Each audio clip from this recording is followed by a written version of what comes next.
Good morning student. आज हम लोग देखेंगे फंक्शन। फंक्शन क्या होता है? फंक्शन एक स्पेशल टाइप ऑफ रिलेशन ही है। A function is a relation from और non empty set A with non empty set B such that all the elements of set A are associated with the element of set B. Set A का सारा element set B के element से associate होगा। Second condition है an element of set A का एक element is associated with one and only one element of set B. Set A का एक एलिमेंट सेट बी के केवल एक ही एलिमेंट से रिलेटेड होगा। तो ऐसा रिलेशन जो इस दोनों कंडीशन को सेटिस्फाई करेगा वह रिलेशन फंक्शन कहलाएगा। हम देखते हैं एग्जांपल में, ये इस डायग्राम को देखिए। एक सेट ए लिया है, एक सेट बी लिया है। पहला कंडीशन, सेट ए में तीन एलिमेंट है, सारे एलिमेंट एसोसिएट है। पहला कंडीशन सेटिस्फाई हो गया, सारे एलिमेंट्स पे एसोसिएट किया गया है, रिलेट किया गया है। सेकेंड कंडीशन, सेट ए का एक एलिमेंट सेट बी के एक ही एलिमेंट से रिलेटेड है यहाँ भी, तो दोनों कंडीशन सेटिस्फाई हो गया, इसीलिए यह रिलेशन फंक्शन हो गया। यहां पर अगर रिलेशन को हम लिखे तो 1 से ए का पेयर है, 2 से बी का पेयर है और 3 से सी का पेयर है। ऐसा रिलेशन यहां बन गया है। सेकेंड को देखे तो सेट ए के सारे एलिमेंट सेट बी के रिलेटेड है, पहला कंडीशन हो गया। सेकेंड कंडीशन, एक एलिमेंट सेट ए का सेट बी के एक ही एलिमेंट रिलेटेड है। देखिए इसका एक इसके एक से ही है, इसका एक से ही है। सब दोनों कंडीशन सेटिस्फाई हो रही है। यहां भी फंक्शन है। यहां पर 1 से ए बनेगा, 2 से भी एक बनेगा और 3 से बी बनेगा। तो यहां पर भी हम लोगों ने दिखा दिया कि फंक्शन है। इस एग्जांपल को देखिए, ये फंक्शन नहीं है। क्यों नहीं है भाई? फर्स्ट कंडीशन सेटिस्फाई नहीं हो रही है। फर्स्ट कंडीशन है कि सेट ए का ऑल एलिमेंट एसोसिएट होना चाहिए। सेट ए में 3 एक एलिमेंट है जो बी के एलिमेंट से एसोसिएट नहीं है, तो यहां इसीलिए फंक्शन नहीं होगा। ये फंक्शन क्यों नहीं है? ये भी फंक्शन नहीं है। यहां देखिए 1 से ए भी है, 1 से बी है, 2 से सी है। तो पहला कंडीशन तो यहां सेटिस्फाई हो रही है, सेट ए का ऑल एलिमेंट एसोसिएट है, पहला कंडीशन हो गई। बट सेकेंड कंडीशन कहता है सेट ए का एक एलिमेंट सेट बी के एक ही एलिमेंट से होना चाहिए एसोसिएशन। तो हमारा ये एक एलिमेंट सेट बी के 2 एलिमेंट से है एसोसिएटेड, इसीलिए सेकेंड कंडीशन यहां फेल है, इसीलिए यहां फंक्शन नहीं है। यहां एक का एक ही था, एक एलिमेंट सेट ए का एक से रिलेटेड है, यह भी एक से था, यह भी एक था। इसका इसके एक का 2 नहीं होनी चाहिए, तो यहां इसके एक का 2 हो गया, या मोर देन 2 नहीं होनी चाहिए, या 2 भी नहीं होनी चाहिए। 2 एंड मोर देन 2, एक का 2 नहीं होनी चाहिए, एक का 2 से ज्यादा, एक से ज्यादा नहीं होना चाहिए, तब ये फंक्शन होगा। अदरवाइज एक से ज्यादा का एक से एक ज्यादा हो गया एसोसिएशन, सेट ए के एक एलिमेंट से ज्यादा हो गया तो फंक्शन नहीं होगा।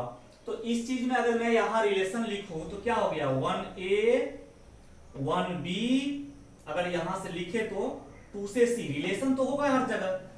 तो एक चीज यहां ध्यान रखना है कि कभी कभी रिलेशन इस फॉर्म में दिया रहेगा और कहेगा ये फंक्शन है या नहीं है। तो ऐसे फंक्शंस के लिए ध्यान रखेंगे हम लोग कि सबसे पहली बात, अगर ए बी भी डिफाइन नहीं है, डायरेक्ट रिलेशन लिखा हुआ है, ऐसा लिखा हुआ है, तो ध्यान रखेंगे कि मोर देन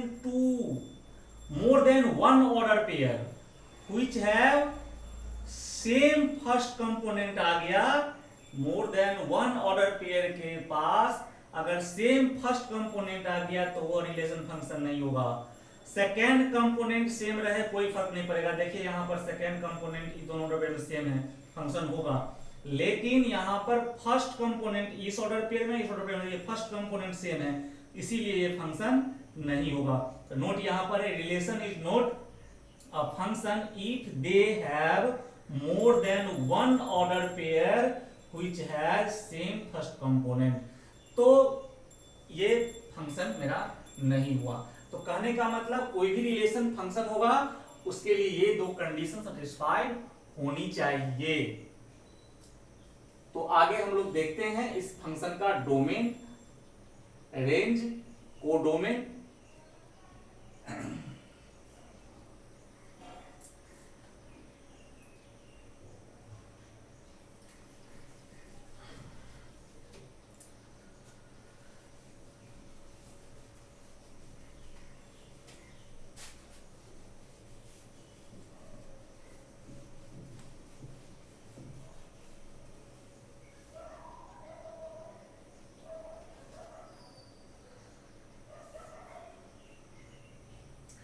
डोमेन क्या होगा, बस रिलेशन का जो हम लोग पढ़े थे उसी कंसेप्ट पे ये भी है।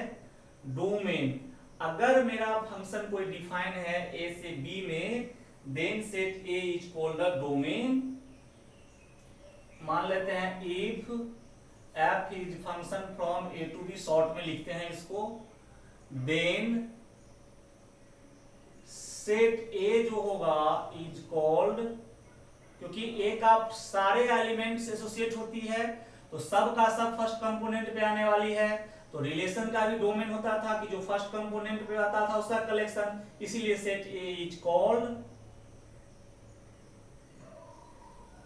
डोमेन। और codomain,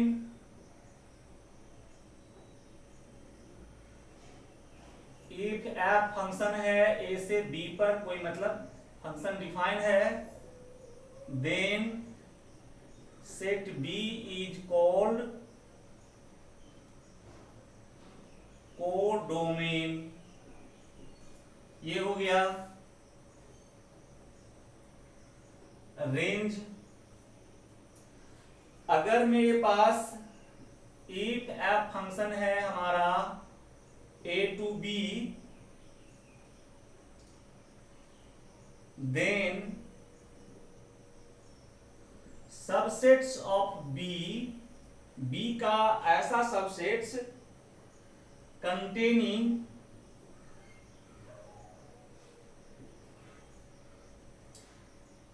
the image of elements of A के इमेजेस का कलेक्शन जो होता है वह हमारा रेंज होगा। एग्जाम्पल में अगर मैं ऐसे बताऊं, अगर मेरे पास कोई रिलेशन इस टाइप फंक्शन है, इस टाइप से, ये हमारा ए है, ये हमारा बी है। अगर मेरे पास कोई फंक्शन आया, इसमें सपोज 1 2 3 4 आया, इसमें A B C D E F कुछ भी है, अगर मान लेते हैं हम यही ऐसे ही रिलेशन हो गया, कुछ भी है ऐसे रिलेटेड है, तो यहां जो हमारा एफ है, मतलब होता है रिलेशन ही होता है। अगर एफ को हम पेयर बनाए तो 1a 2b 3d है और 4e है, ये हमारा फंक्शन है। तो यहां पर डोमेन क्या हो जाएगा, डोमेन हो जाएगा हमारा 1 2 3 4 यानी पूरा सेट ए, और को डोमेन पूरा सेट बी हो जाएगा मेरा, कितना ए बी सी डी ई और जो भी है अब तक।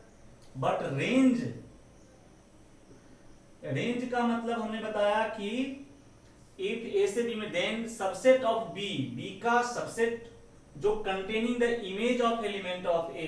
तो इमेज अभी मैं बता रहा हूं, इमेज क्या होगा, ये 1 का इमेज ए हो गया, 2 का इमेज बी हो गया, 3 का इमेज डी हो गया, 4 का इमेज ई हो गया। तो ए बी डी और ई।